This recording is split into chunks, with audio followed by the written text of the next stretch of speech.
Vamos a leer desde el versículo 27 hasta el final. Dice así la palabra del Señor. Salió Jesús con sus discípulos a las aldeas de Cesarea de Filipo, y en el camino preguntó a sus discípulos diciéndoles: ¿quién dicen los hombres que soy yo? Y le respondieron diciendo: unos Juan el Bautista, y otros Elías, pero otros uno de los profetas. Él les preguntó de nuevo: pero vosotros, ¿quién decís que soy yo? Respondiendo Pedro le dijo: tú eres el Cristo. Y él les advirtió severamente que no hablaran de él a nadie. Y comenzó a enseñarles que el Hijo del Hombre debía padecer muchas cosas y ser rechazado por los ancianos, los principales sacerdotes y los escribas, y ser muerto y después de 3 días resucitar. Y les decía estas palabras claramente. Y Pedro le llevó aparte y comenzó a reprenderle. Mas él, volviéndose y mirando a sus discípulos, reprendió a Pedro y le dijo: quítate de delante de mí, Satanás, porque no tienes en mente las cosas de Dios, sino las de los hombres. Y llamando a la multitud y a sus discípulos les dijo: si alguno quiere venir en pos de mí, niéguese a sí mismo, tome su cruz y sígame, porque todo el que quiera salvar su vida la perderá, pero el que pierda su vida por causa de mí y del evangelio la salvará. Pues de qué le sirve a un hombre ganar el mundo entero y perder su alma?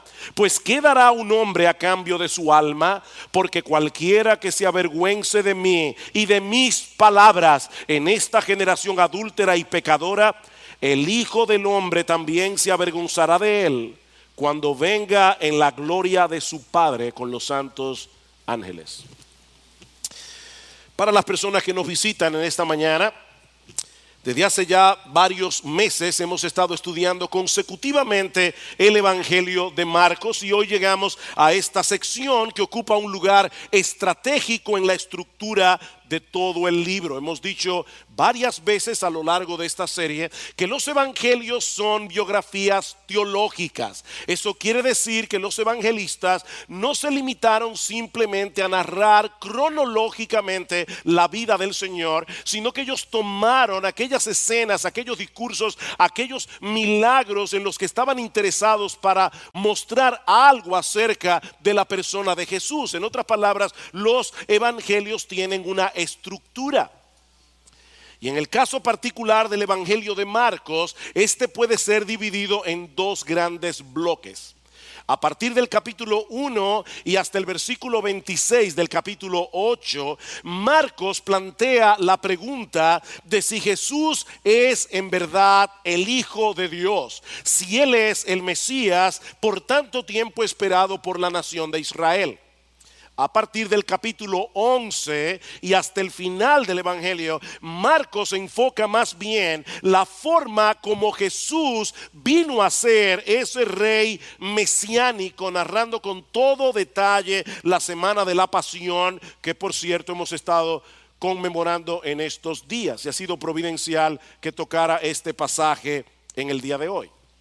Ahora, justo en medio de estos 2 bloques, justo en medio de estas 2 secciones del Evangelio, encontramos este extenso relato que va desde Marcos 8:27 hasta el final del capítulo 10, que sirve de transición a estas 2 partes, y en la cual el Señor responde las 2 preguntas planteadas en el Evangelio: ¿quién es Jesús y qué fue lo que Él vino a hacer?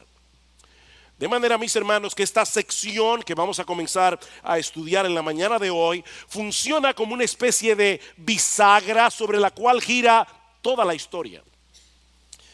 O si quieren otra ilustración, esta sección funciona como una especie de punto de observación en lo alto de una montaña, y desde el cual podemos visualizar el Evangelio como un todo. Marcos nos dice en el versículo 27 que Jesús y los discípulos se encontraban en ese momento en las aldeas de Cesarea de Filipo. Eso es bien al norte de Palestina, una región poblada mayormente por gentiles y con una larga historia de idolatría. Y es allí precisamente donde el Señor aborda el tema de su identidad. Y si han estado atentos a las prédicas de Marcos, yo espero que sí, tienen que recordar cuántas veces a lo largo del Evangelio el Señor trataba de ocultar su identidad. Cómo el Señor reprendía a los demonios para que no revelaran quién era Él. Cómo el Señor mandaba expresamente a las personas que Él sanaba que no dijeran nada a nadie. Sin embargo, ahora ha llegado el momento para confrontar a los discípulos con este asunto. ¿Quién dicen los hombres que soy yo? Y como espero demostrar en un momento, esta es la pregunta más crucial que alguna vez haya tenido que responder cualquier ser humano. ¿Quién es Jesús? ¿Quién es Jesús? Esta pregunta traza una línea divisoria entre los hombres. De hecho, la única línea divisoria que realmente importa, porque trasciende los límites del tiempo. Mi amigo, lo que tú pienses acerca de Jesús impactará profundamente tu vida aquí y ahora y determinará, será el factor decisivo para determinar tu destino eterno. De manera que esta es una pregunta que nadie puede evadir, porque el silencio y la indiferencia son en sí mismos una respuesta. Tampoco es el tipo de pregunta que podemos responder a medias. Yo recuerdo cuando tenía 17 años, uno de mis mejores amigos había hecho recientemente profesión de fe. Y caminando una noche por el barrio, mi amigo me preguntó directamente: ¿cuál es tu opinión acerca de Cristo? Y yo recuerdo respondiéndole con ese aire, ¿verdad?, de intelectualismo. Es un gran hombre. Yo creo que definitivamente era un individuo avanzado para su época. Pero de ninguna manera podía aceptar que Jesús fuera el Dios encarnado. Y mucho menos aceptar que yo debía rendirle a Él toda mi vida. Pero mis hermanos, amigos que están aquí en esta mañana, eso es completamente absurdo. No se puede tener una buena opinión de Jesús sin rendirse completamente a Él y aceptarlo como Rey de Reyes y Señor de Señores. Eso no es posible. Y ese era el problema de mucha de la gente que seguía al Señor en aquellos días. Ellos tenían una buena opinión acerca de Jesús, pero estaban completamente equivocados acerca de su identidad. Noten la respuesta de los apóstoles a la pregunta de Jesús en el versículo 28. ¿Quién dicen los hombres que soy yo? Y les respondieron unos: Juan el Bautista, otros dicen que tú eres Elías y otros dicen que tú eres alguno de los profetas. Ellos tenían en alta estima a Jesús. Miren con quién lo comparan. Pero su estima no era lo suficientemente alta. Confundir a un individuo con Juan el Bautista o con Elías o con alguno de los profetas del Antiguo Testamento es una tremenda honra, excepto para Jesús. Excepto para Jesús. De hecho, es interesante notar que dos de los nombres que se mencionan aquí son reconocidos en las Escrituras como precursores del Mesías: Elías y Juan el Bautista. De manera que confundir a Jesús con cualquiera de ellos era una negación implícita de su identidad mesiánica. Ellos están diciendo: él no es el Mesías, tal vez es el precursor. Ahora, esa pregunta tan amplia, ¿quién dicen los hombres que soy yo?, no era más que un preámbulo para la pregunta que encontramos en el versículo 29. Él les preguntó de nuevo: pero vosotros, ¿quién decís que soy yo? Pero vosotros, ¿quién decís que soy yo? Eso es lo que piensan las personas allá afuera. Pero ¿ustedes qué? ¿Qué piensan acerca de mí? Esta pregunta dio lugar a la más grande declaración que alguno de los apóstoles haya hecho acerca de Jesús hasta ese momento de la historia. Hablando en representación de los 12, muy probablemente Pedro le responde: tú eres el Cristo. Tú eres el Cristo. Y mis hermanos, es increíble todo lo que está contenido en esa declaración. Es como si toda la historia de la redención que se revela en la Biblia se encontrara resumida en esas 4 palabras: tú eres el Cristo. En el Evangelio de Mateo nosotros encontramos una versión más completa de la confesión de Pedro: tú eres el Cristo, el Hijo del Dios viviente. Increíble, ¿verdad? El impulsivo Pedro. El hombre que muchas veces aparece en los evangelios haciendo lo que no debía hacer, diciendo lo que no debía decir, en este momento dio en el clavo. Tú eres el Cristo.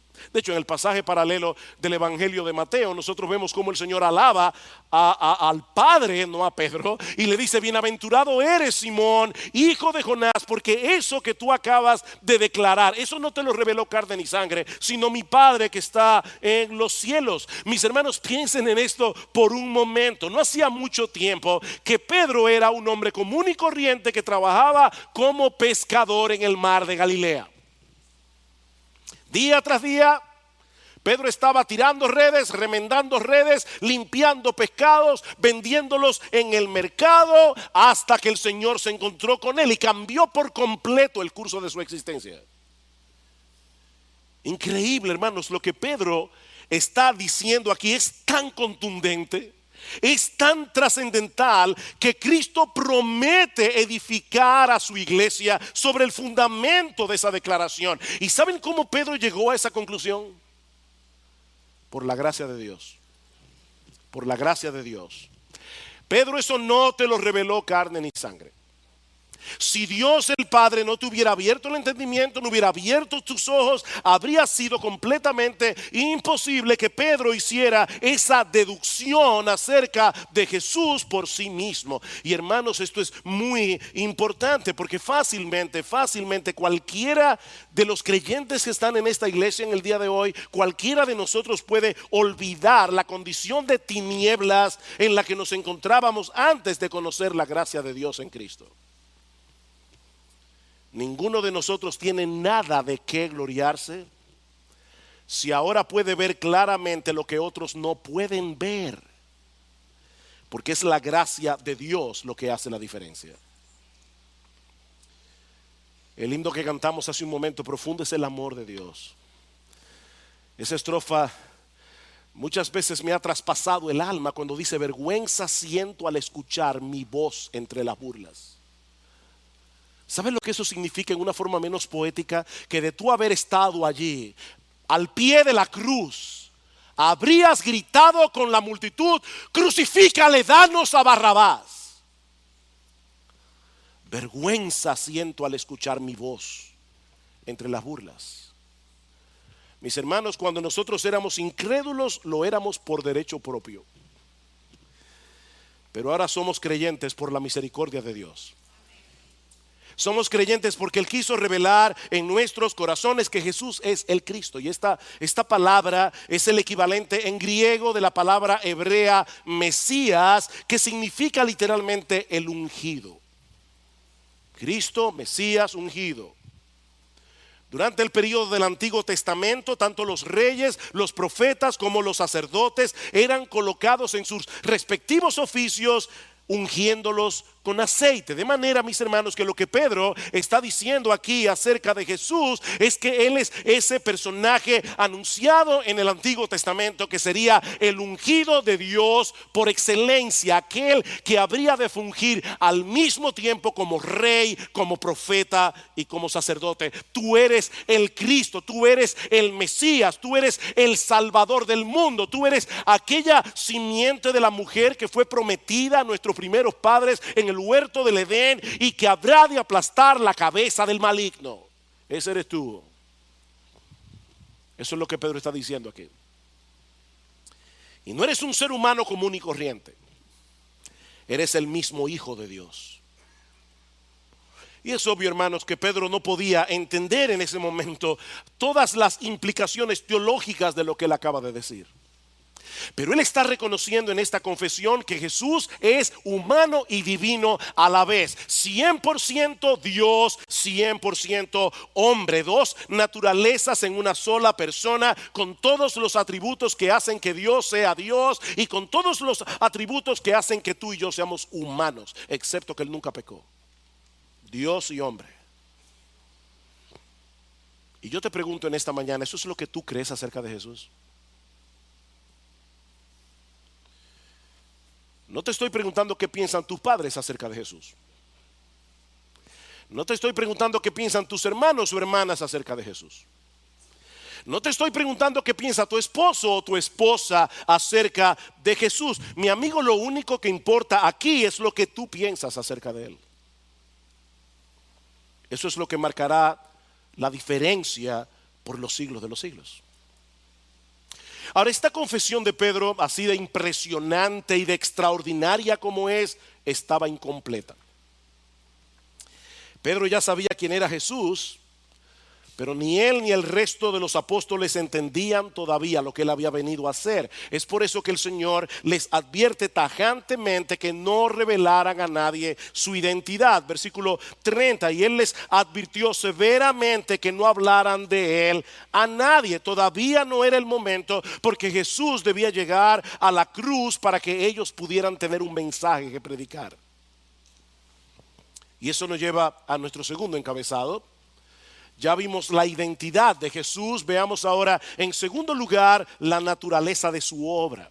Versículo 31, y comenzó a enseñarles que el Hijo del Hombre debía padecer muchas cosas y ser rechazado por los ancianos, los principales sacerdotes y los escribas, y ser muerto y después de 3 días resucitar.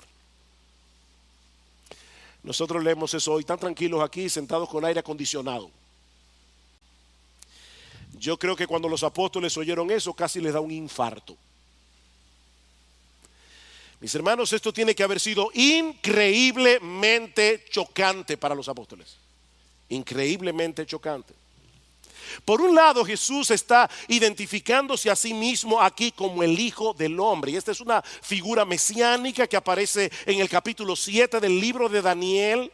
Una figura, un personaje que es humano y divino a la vez, que habría de venir en la gloria del Padre para establecer en la tierra un reino eterno.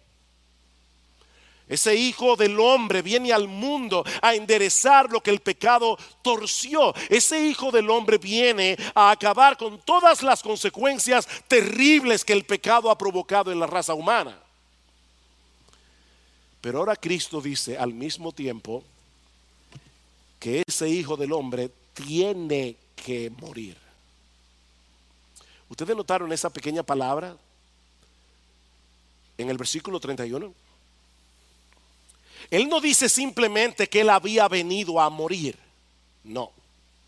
Jesús no dice simplemente que él sería derrotado por sus enemigos y llevados a la muerte. Lo que él dice en el versículo 31 es que su muerte era una necesidad. El Hijo del Hombre debe padecer. El Hijo del Hombre debe morir. Para poder llegar a hacer lo que yo vine a hacer, es necesario que muera. Mis hermanos, Jesús vino a ganar perdiendo.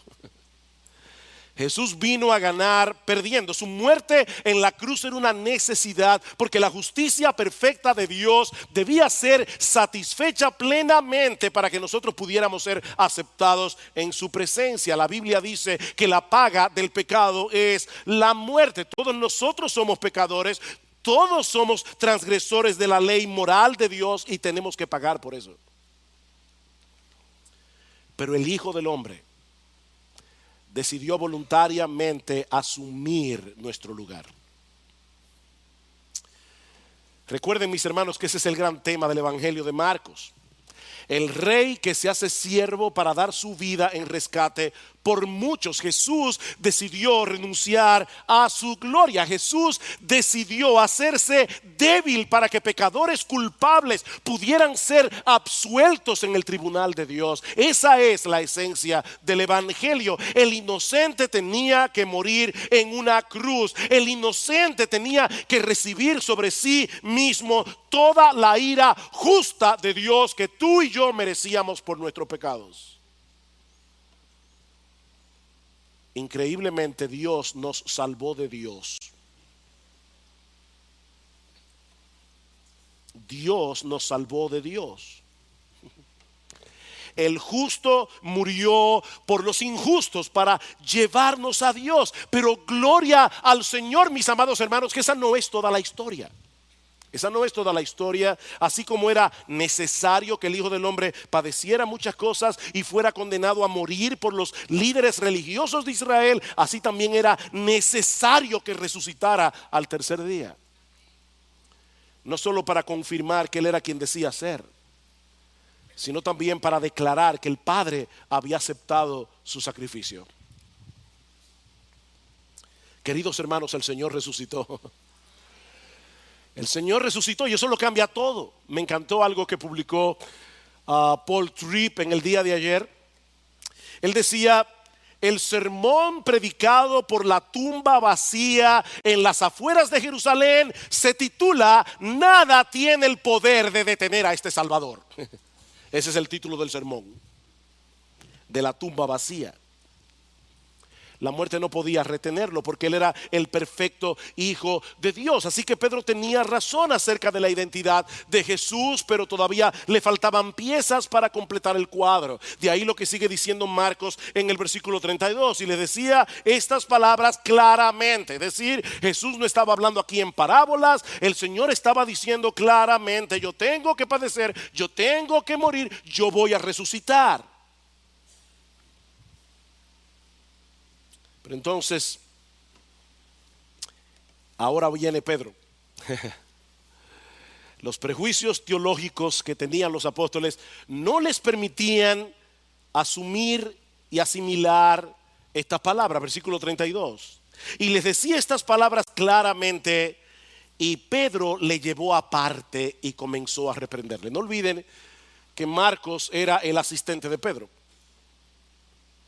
Así que Marcos conocía todas esas historias porque Pedro se las contó. Y yo imagino la vergüenza de Pedro recordando esto. Imagínense la escena. Sí, Pedro, yo soy el Cristo, yo soy el Mesías, yo soy el Salvador y tengo que morir. Y Pedro le pone la mano en el hombro y le dice a Jesús: tú puedes venir conmigo un momento. Yo tengo algo que decirte que tú necesitas oír. Y comienza a reprender al Señor. Y miren, mis hermanos, la palabra que Marcos usa en el texto es bien fuerte. O sea, no fue que Pedro le dijo: no te pongas relajo con eso.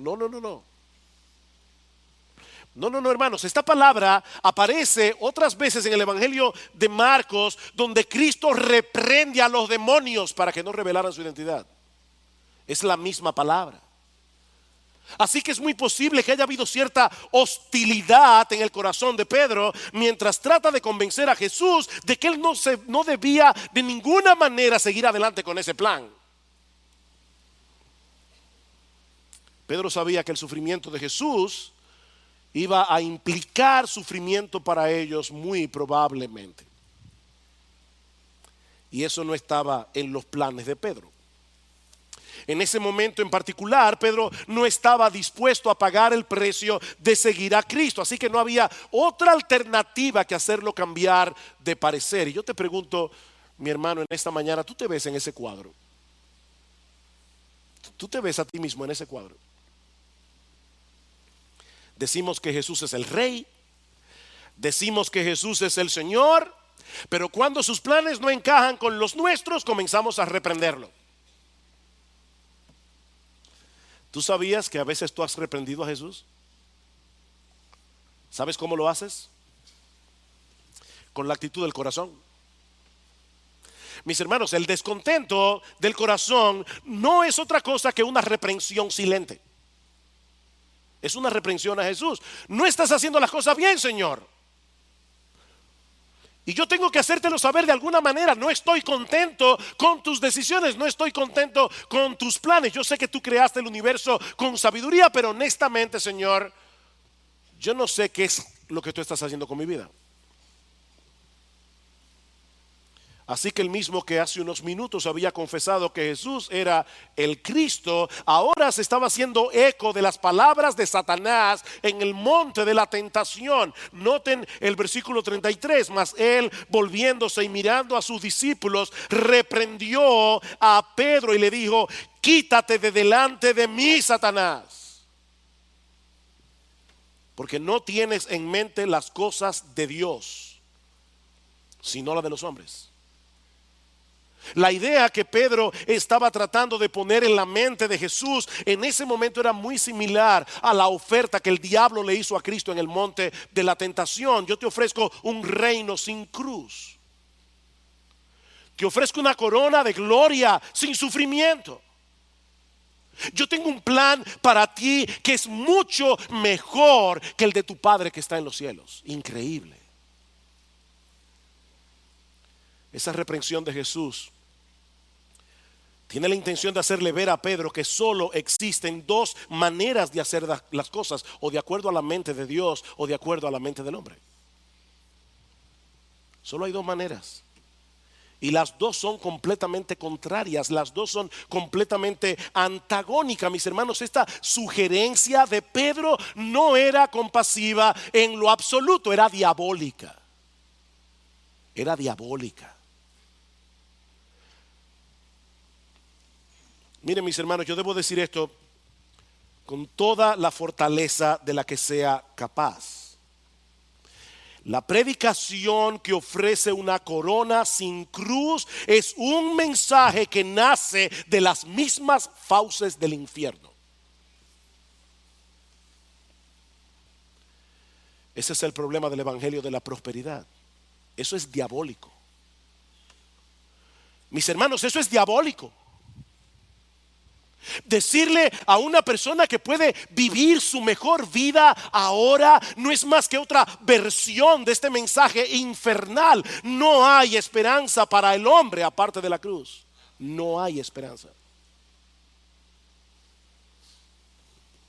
Y los que siguen a Cristo deben saber que no hay forma de evitar ese camino. Cristo llegó a la gloria pasando por la cruz. Si tú estás siguiendo a Cristo, no hay atajos para ti. Y eso nos lleva a nuestro tercer y último encabezado. Ya hemos visto la identidad de Jesús, hemos visto la naturaleza de su obra. Veamos ahora finalmente la esencia de su llamado. La esencia de su llamado. Ese día había un montón de personas interesadas en Jesús por una razón u otra, pero me llama la atención que el llamado fue el mismo para todos. Versículo 34. Y llamando a la multitud y a sus discípulos, les dijo: si alguno quiere venir en pos de mí, niéguese a sí mismo, tome su cruz y sígame. Mi amigo, no hay un estándar para los cristianos comprometidos y otro estándar para los cristianos a medias. No. Con Cristo es todo o nada. Si alguno quiere venir en pos de mí, cualquiera que quiera venir en pos de mí, niéguese a sí mismo, tome su cruz y sígame. Ahí los requisitos para seguir a Jesús. Niégate a ti mismo. Ese es el mensaje que la gente no quiere oír en el día de hoy. Esa palabra significa romper todo vínculo de asociación. Abandonar a una persona. Es la misma palabra que se usa en el evangelio de Mateo cuando dice que Jesús predice la negación de Pedro. En verdad te digo que esta misma noche, antes que el gallo cante, me negarás 3 veces. Pedro, tú vas a negar que eres uno de los míos. Pedro, esta misma noche tú vas a negar toda asociación conmigo. Y lo que Jesús está diciendo es que eso es exactamente lo que tenemos que hacer con nuestro yo. Negarlo, abandonarlo, desasociarnos de él si queremos seguir a Jesús. ¿Y eso qué significa? Niégate a ti mismo. Bueno, por un lado esto significa que debes dejar de confiar en ti mismo para salvarte, que debes admitir que tú no eres la gran persona que has querido que todo el mundo crea a través de toda tu vida. Tú no eres una gran persona. Tú estás en bancarrota espiritual. Tú tienes que acogerte enteramente a la misericordia de Dios en Cristo. Tú tienes que negarte a ti mismo. No tienes nada que presentar delante de Dios que valga la pena excepto tus pecados. Pero eso implica también dejar a un lado tus valores, dejar a un lado tus intereses personales, tus deseos, tus anhelos, para abrazar los valores, los intereses y los deseos de Cristo. De hecho, eso es lo que significa arrepentirse y creer. Si tú quieres seguir viviendo tu propia vida, es porque no te has arrepentido. Es porque sigues confiando en ti mismo en vez de confiar en Jesús. Tú tienes que negarte a ti mismo y tienes que tomar la cruz. Y todo el mundo que estaba allí ese día entendió perfectamente lo que Jesús estaba diciendo. La cruz no era un adorno que se colocaba en una cadena alrededor del cuello. No, la cruz era un instrumento de ejecución pública. El más vergonzoso, el más doloroso que alguna vez haya sido empleado. Era tan terrible la crucifixión que la ley romana no permitía aplicarle ese castigo a un ciudadano romano. Era terrible morir en una cruz. Así que lo que Jesús está diciendo a las personas es: si alguno quiere venir en pos de mí, tome su silla eléctrica y sígame. Si alguno quiere venir en pos de mí, tome su guillotina y sígame. Eso es lo que Jesús está diciendo. Ese es el verdadero discipulado del que estaremos hablando esta semana. Significa morir al yo, significa morir a tus propios intereses, significa morir a tu autoestima, significa morir al amor supremo que te tienes a ti mismo, para hacer de Jesús tu amor supremo, para hacer de Jesús el objeto de tu más grande estima, para que la voluntad de Cristo y el interés de Cristo estén por encima de los tuyos. Eso es lo que significa. Niégate a ti mismo. Toma tu cruz y sígueme. Sígueme. El llamado no es a seguir una iglesia, el llamado no es a seguir un ministerio, el llamado no es a seguir una denominación, el llamado no es a seguir un conjunto de doctrinas. El llamado de Cristo es a seguirlo a Él. A Él. Es atesorarlo a Él, es estar apegado a Él, a ir por donde quiera que Él va y hacer exactamente lo que Él hace. Ven y sígueme. Jesús no va a ir detrás de ti. Eres tú el que tienes que ir detrás de Jesús. Algunos le llaman a esto cristianismo radical. Bueno, déjeme decirle que yo prefiero llamarle mero cristianismo. Porque eso es lo que implica ser cristiano. El que no se ha negado a sí mismo, el que no ha tomado su cruz, el que no está siguiendo a Cristo, sino que sigue dominado por sus propias inclinaciones y deseos, no es un cristiano. No importa cuántos años tenga siendo miembro de Iglesia Bíblica del Señor Jesucristo. No es cristiano, es una persona que va camino al infierno creyendo que va camino al cielo. Esto es serio, hermanos. Esto es serio. Mis hermanos, no hay manera de rebajar las demandas de este texto sin torcer el texto. Llegar a ser cristiano no es levantar tu mano en un servicio evangelístico. Llegar a ser cristiano no es pasar al frente y hacer la oración del pecador. No, llegar a ser cristiano es colocarte voluntariamente entre el cuerpo de Cristo y el madero. Voluntariamente. Para que tu yo sea ejecutado ahí. Eso es ser cristiano. ¿Y saben qué? Algunos pueden pensar que este es un llamado difícil, que es un llamado desagradable, pero es en realidad un llamado de gracia. Este es un llamado de gracia. ¿Saben por qué? Porque se trata de una liberación. Es una liberación.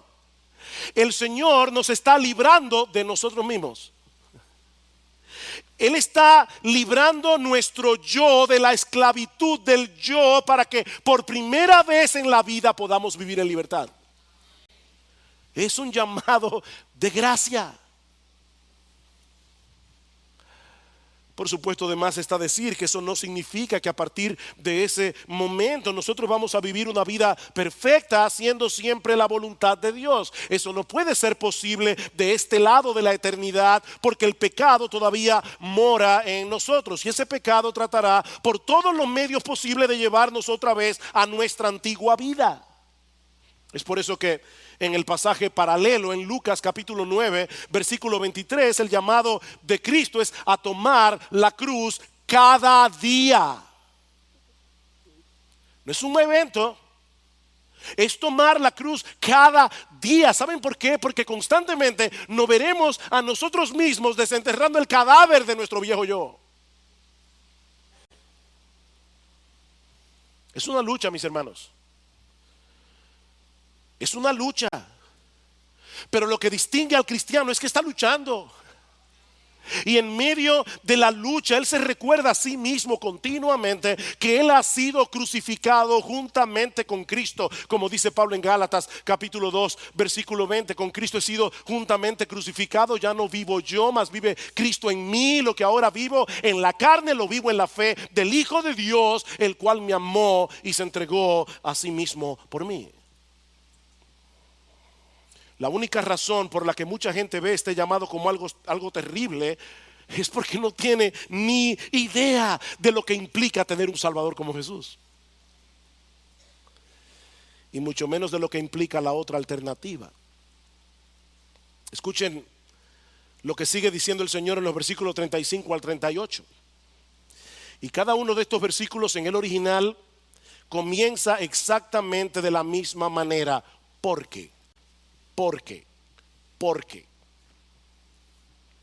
¿Por qué debemos negarnos a nosotros mismos? ¿Por qué debemos tomar nuestra cruz? ¿Por qué debemos seguir a Cristo? Bueno, en primer lugar, versículo 35, porque el que quiera salvar su vida la perderá, pero el que pierda su vida por causa de mí y del evangelio la salvará. He ahí la primera razón. Esto es muy simple. Si atesoras tu vida por encima de todo lo demás, vas a perder tu vida. La vas a perder aquí y ahora, y al final la vas a perder eternamente. Seguirás viviendo esclavizado a tu orgullo, seguirás viviendo esclavizado a tu egoísmo, viviendo sin rumbo, viviendo sin propósito, y cuando te toque partir hacia la eternidad tendrás que presentarte ante el tribunal de Dios en toda tu culpabilidad y en condenación. Vas a perder tu vida. Vas a perder tu vida. Pero si pierdes tu vida aquí y ahora por causa de Cristo y del evangelio, salvarás tu vida. Y me encanta la precisión de este pasaje. ¿Leyeron eso? Por causa de mí y del evangelio. Jesús está de moda hoy. Hay un montón de personas que dicen seguir a Cristo. Las iglesias están llenas de personas que dicen creer en Cristo. Pero hermanos y amigos que están aquí en esta mañana, decir que creemos en Cristo no es suficiente. El asunto es aceptarlo a Él en los términos del evangelio. En los términos del evangelio. Soy pecador, merezco el infierno, merezco la condenación. No tengo nada que traer delante de Dios, pero yo sé que la salvación es por gracia, por medio de la fe. Si lo haces, salvarás tu vida. Mira, mi amigo, déjame decirte algo. El llamado de Cristo no es a tener una vida monótona y gris. El llamado de Jesús es a que dejes de desperdiciar tu vida viviendo para lo que nunca podrá brindarte verdadera satisfacción, y por primera vez comiences a vivir realmente. Yo he venido para que tengan vida y para que la tengan en abundancia, dice Jesús. Segunda razón, versículo 36, pues ¿de qué le sirve a un hombre ganar el mundo entero y perder su alma? Respuesta, de nada, de nada. Si aún llegara a suceder que una persona lograra ganar el mundo entero y pudiera disfrutar todo lo que ha ganado por un tiempo limitado para luego perderse en el infierno por toda la eternidad, esa persona habrá hecho el negocio más estúpido de su vida. Esa es la transacción más absurda que un ser humano puede hacer.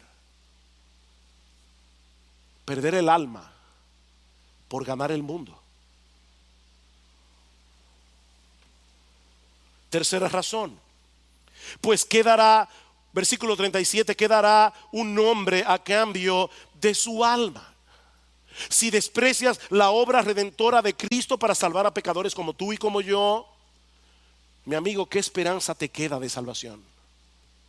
¿Qué esperanza te queda? Dice en 1 Timoteo capítulo 2 versículo 5, hay un solo Dios, hay un solo mediador entre Dios y los hombres, Jesucristo hombre. Hechos capítulo 4 versículo 2, en ningún otro hay salvación, en ningún otro hay salvación, porque no hay otro nombre bajo el cielo dado a los hombres en que podamos ser salvos. No hay un salvador fuera de Jesús. Yo soy el camino, yo soy la verdad, yo soy la vida. Nadie viene al Padre sino por mí. Y finalmente versículo 38, porque cualquiera que se avergüence de mí y de mis palabras en esta generación adúltera y pecadora, el Hijo del Hombre también se avergonzará de él cuando venga en la gloria de su Padre con los santos ángeles. El Hijo del Hombre, de nuevo la figura mesiánica del capítulo 7 de Daniel, pero ahora Jesús la presenta desde otro ángulo. Él está diciendo aquí, ese mismo Hijo del Hombre que fue rechazado, ese mismo Hijo del Hombre que fue condenado a morir en una cruz romana, ese Hijo del Hombre regresará del cielo en la gloria de su Padre. Y en aquel día no habrá mayor bendición, no habrá mayor gozo que estar en el grupo de aquellos que no se avergonzaron de Él.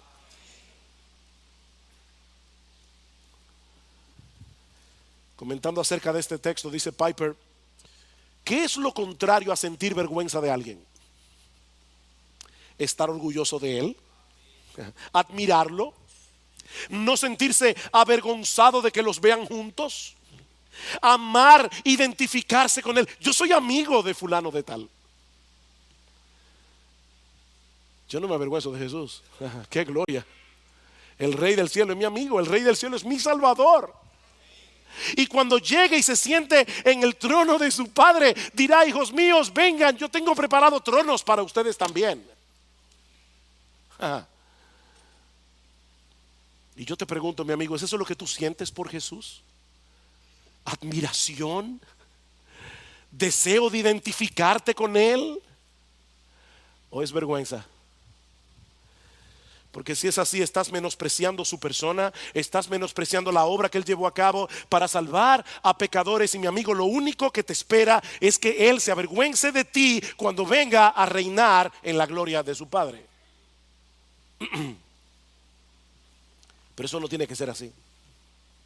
Mi amigo, eso no tiene que ser aquí así. Cristo satisfizo plenamente la justicia de Dios. Él murió en una cruz siendo inocente para que pecadores culpables pudiéramos ser declarados justos en el tribunal de Dios. Y su oferta sigue en pie: abandona tu vida para que puedas salvarla. Abandona tu vida para que puedas salvarla. Ay, pastor, eso es muy difícil. Abandonar mi vida, negar mi yo, tomar mi cruz, ¿de verdad te parece difícil? Bueno, déjame decirte que es mucho más difícil de lo que crees. De hecho, no solo es difícil, es completamente imposible. Es imposible. Precisamente por eso es que tú necesitas a un Salvador que te salve de ti mismo. Tú necesitas a un Salvador porque tú no puedes salvarte a ti mismo. Tú necesitas que la gracia de Dios te transforme desde dentro y te convierta en una nueva criatura, te convierta en un nuevo hombre. Y eso solo puede hacerlo Jesús. Si vienes a Él confiando en Él. ¿Saben una cosa, mis hermanos? Y ya con esto estoy terminando. Esta sección intermedia del Evangelio de Marcos es increíblemente esperanzadora. Es esperanzadora porque en estos capítulos de transición, Marcos 8:27 hasta el final del capítulo 10, el Señor revela a sus discípulos en 3 ocasiones que Él iba a morir y que Él iba a resucitar. ¿Y saben cómo reaccionaron los apóstoles las 3 veces? De mala manera. Búsquenlo, Marcos capítulo 9, versículo 31 al 34, Marcos capítulo 10, versículo 33 al 35, la misma declaración del capítulo 8, voy a morir, voy a ser rechazado, voy a resucitar. La primera vez ya vimos lo que hizo Pedro.